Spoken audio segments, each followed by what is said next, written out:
ሆሳዕና ማለት ምን ማለት ነው? ለምንስ እናከብራለን? ጌታችን መድኃኒታችን ኢየሱስ ክርስቶስ የታሰረችውን አህያ ፈታችሁ አምጡልኝ ያለ ስለምንድን ነው? ለምን አህያን መረጠ? በሆሳዕና ዕለት በእጃችን እንደ ቀለበት ማሰራችን የምን ምሳሌ ነው? ጌታችን ወደ ኢየሩሳሌም ሲገባ ዘንባባ የመነጠፉ ሚስጥሩ ምንድን ነው? ትልቁ አህያ የምን ምሳሌ ናት? ውርንጭላዋስ የምን ምሳሌ ናት? ስለ በዓሉ የመጽሐፍ ቅዱስ ማስረጃ ምንድን ነው የሚለውን እነዚህንና ሌሎች ትምህርቶችን በዚህ ቪዲዮ እናያለን። የተከበራችሁና የተወደዳችሁ ውድ የኦርቶዶክስ ልጆች እንኳን ለሆሳዕና በዓል በሰላም በጤና አደረሳችሁ አደረሰን።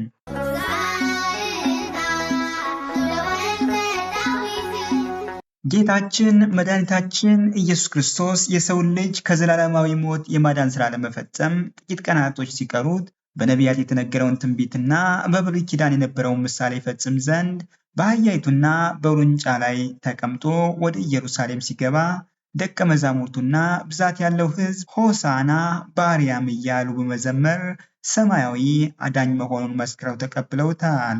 ሆሳዕና ማለት መድኃኒት ወይንም ደግሞ አቤቱ አሁን አድን ማለት ሲሆን ይህ የዐቢይ ጾም ፋሲካ አንድ ሳምንት ሲቀረው የሚከበረው የጌታ በዓል ከ9ኙ አበይት በዓላት መካከል አንዱ ነው። በሰሞነ ሕማማት ጸሎተ ፍታት፣ ጸሎተ አስተርዮ ስለማይፈጸም ጸሎተ ፍታትና አስተርዮ የሚደረገው በዚህ ዕለት ነው። በነቢዩ ዘካርያስ ምዕራፍ 9 ቁጥር 9 የተነገረው የትንቢት ቃል ይፈጸም ዘንድ ከደቀ መዛሙርቱን ሁለቱን ጠርቶ በፊታችሁ ወዳለች መንደር ሂዱ፣ በዚያም የታሰረች አህያ ውርንጫም ታገኛላችሁ፣ ፈታችሁ አምጡልኝ አላቸው።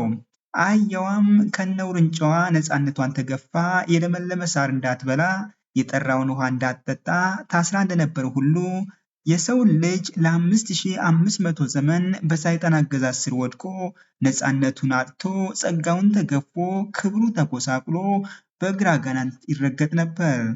ታዲያ ነቢዩ ቀደም ሲል ስለ ክርስቶስ ነፃ አውጪነት ሲናገር ለታሰሩት መፈታትን፣ ለዕውሮችም ማየትን እሰብክ ዘንድ የተጠቁትንም ነፃ ወጣ ዘንድ ልኮኛል የሚለውን ቃል ለመፈጸም አዳምና ልጆቹን ከኃጢአት እስራት የሚፈቱበትንና ወደ ቀደመ ክብራቸው የሚመለሱበት ጊዜ እንደደረሰ ለማስረዳት ፈታችሁ አምጡልኝ አላቸው።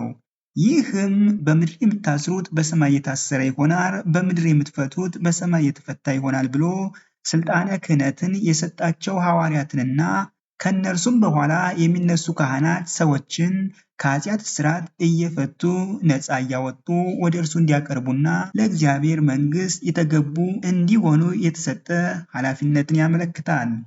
በዓለማችን ላይ ለክብር መገለጫ የተከበሩ ሰዎች የሚቀመጡባቸው የተለያዩ እንስሳት ቢኖሩም በዚህ ዕለት ግን ጌታችን መድኃኒታችን ኢየሱስ ክርስቶስ የተቀመጠባት አህያ ነበረች። ለዚህም የተነገረው ትንቢት ነበር። ትንቢቱ እንዲህ ይላል፣ እነሆ ንጉሥሽ ጻድቅና ዳኝ ነው፣ ትሑትም ሆኖ በአህያይቱ ግልገል በውርንጫይቱም ላይ ተቀምጦ ወደ አንቺ ይመጣል የሚለው ቃል ይፈጸም ዘንድ ነውና።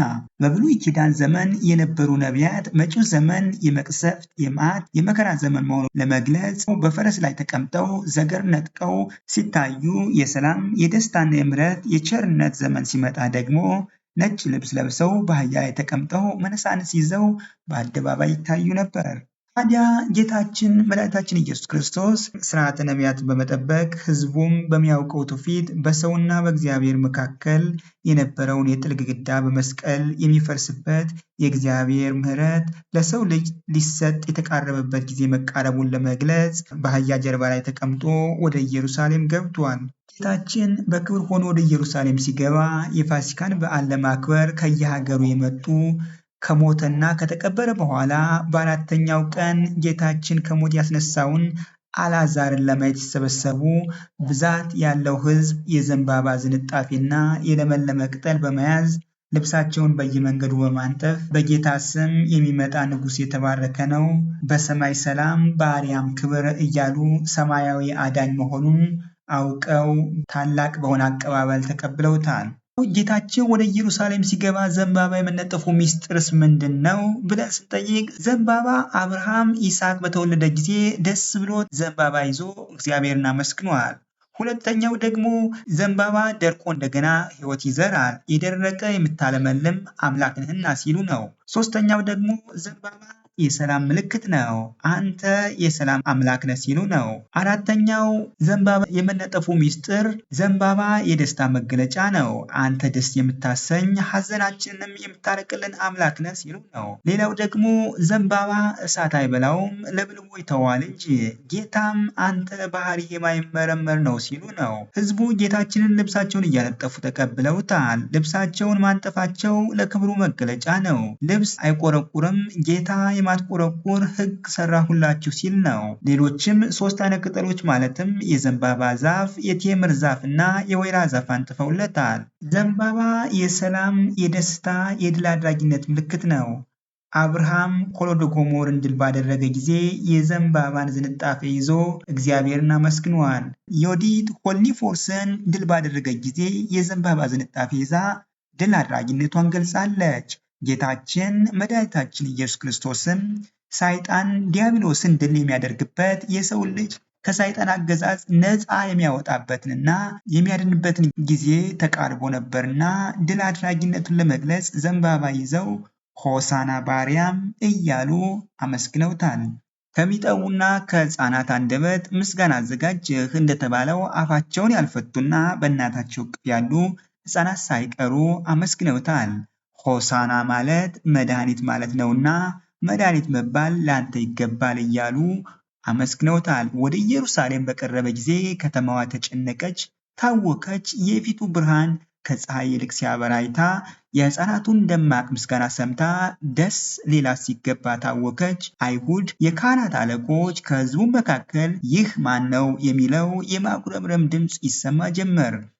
ምስጋና የባህሪው ገንዘቡ የሆነ ጌታችን መድኃኒታችን ኢየሱስ ክርስቶስ በእግዚአብሔር ስም የመጣ እግዚአብሔር ሆኖ ሳለ አይሁድን እጅግ አወካቸው። በአርያም በሰራዊተ መላእክት የሚመሰገነውን በባሪያው መልክ በትሕትና የተገለጸውን የእርሱ መመስገን የአይሁድን ቁጣ ነደደው። ሕዝቡን ዝም ለማሰኘት አይሁድ ደከሙ፣ ጣሩ። ነገር ግን በነቢየ እግዚአብሔር ቅዱስ ዳዊት በትንቢቱ እንደተገለጸው ከሕፃናትና ከሚጠቡ ልጆች አፍ ምስጋና አዘጋጀ ተብሎ እንደተነገረው ለራሱ ምስጋናን አዘጋጀ። ብዛት ያለው ሕዝብ ከፊትና ከኋላ ሆኖ ሕፃናት ሳይቀሩ ሆሳና እያሉ ሲያመሰግኑ ያዩ ፈሪሳውያን በቅናት መንፈስ ተቃጠሉ። ለራሳቸው ክብር ሲጨነቁ የጌታ ክብር አልታያላቸው። ለራሳቸው ክብር እውቀትና ዝና የሚጨነቁ ሰዎች የእግዚአብሔር ክብር አይታያቸውምና፣ ስለዚህ እርሱን ለማመስገን አልታደሉምና የእነርሱ አለማመስገን ብቻ ሳይሆን በሌሎች በመመስገኑ በቅናት መንፈስ ተቃጠሉ። የሚያመሰግኑትንም ለማስቆም ደቀ መዛሙርትን ገሥጻቸው አሉት። ዛሬም በዘመናችን ፈሪሳዊ የሆነ ባህሪ ያላቸው ከእግዚአብሔር ክብር ይልቅ የራሳቸውን ክብር የሚያስቀድሙ ሆዳቸው አምላካቸው የሆነ ክብራቸው በነውራቸው የሆነ በአመፅና በሽንገላ የተሞሉ በግብር ፈሪሳዊ የሆኑ ሰዎችን ከቤተ መቅደስ ጀምሮ እስከ አውደ ምሕረት ማየት እየተለመደ ነው። ምንም እንኳን ጸሐፍት ፈሪሳውያንና መምህራን ሕፃናቱን ደቀ መዛሙርቱን እንዳያመሰግኑ ለማድረግ ቢፈልጉም ጌታ ግን እነርሱ ዝም ቢሉ የቢታንያ ድንጋይ ይጮሃሉ ብሏቸዋል። በሆሳዕና ዕለት በእጃችን እንደ ቀለበት ማሰራችን የምን ምሳሌ ነው? የመጀመሪያው ጌታ ለአዳም የሰጠው ቃል ኪዳን ለማስታወስ ሲሆን ከልጅ ልጅ ተወልጄ አድንሃለሁ ያለውን የተስፋ ቃል ለማስታወስ ቀለበት እናስራለን። ሁለተኛው ደግሞ ጌታ ለእመቤታችን የገባላት ቃል ኪዳን ተምሳሌት ነው። ሶስተኛው ደግሞ እንዲሁ ጌታችን ለእስራኤላውያን የሰጣቸው ቃል ኪዳን ተምሳሌ ሲሆን በአራተኛ ደረጃ ደግሞ ጌታችን መድኃኒታችን ኢየሱስ ክርስቶስ አዳምን ከሰይጣን ግዛት ነፃ እንዳወጣው ሁሉ እኛም ከሰይጣን ግዛት ከመከራ ነፍስ፣ ከመከራ ስጋ፣ ከክፋት፣ ከኃጢአት አውጣን፣ ማረን፣ ለንስሐ ሞት አብቃን፣ ከቤት አትለየን፣ እንደ ቸርነት ይቅር በለን ብለን ቃል የምንገባበት ነው። ታዲያ በዚህ ዕለት ጌታችን መድኃኒታችን ኢየሱስ ክርስቶስ የታሰረችውን አህያ ፈታችሁ አምጡልኝ ብሎ እንድትፈታ እንዳደረገ ሁሉ እኛም የሰው ልጆች ከኃጢአት ከበደል እስራት ተፈተን ወደ እርሱ እንድንቀርብ ይፈልጋል። ሆሳና በአርያም እያሉ ለጌታችን ክብር እንደሰጡት ሰዎች እኛም ሁልጊዜ እግዚአብሔርን ለማክበር እና ለማመስገን መሰለፍ ይኖርብናል። እግዚአብሔርን አመስግኑ፣ ስሙንም ጥሩ፣ በአሕዛብ መካከል ስራውን አስታውቁ፣ ስሙም ከፍ ከፍ ያለ እንደሆነ ተናገሩ። ታላቅ ስራ ሰርተዋልና ለእግዚአብሔር ተቀኙ፣ ይህንን በምድር ሁሉ ላይ አስታውቁ ተብሎ በትንቢተ ኢሳይያስ ምዕራፍ 12 እንደተነገረው ስሙን አመስግነን ክብሩን ለመውረስ እንዲያበቃን የአምላካችን ቅዱስ ፍቃድ ይሁንልን።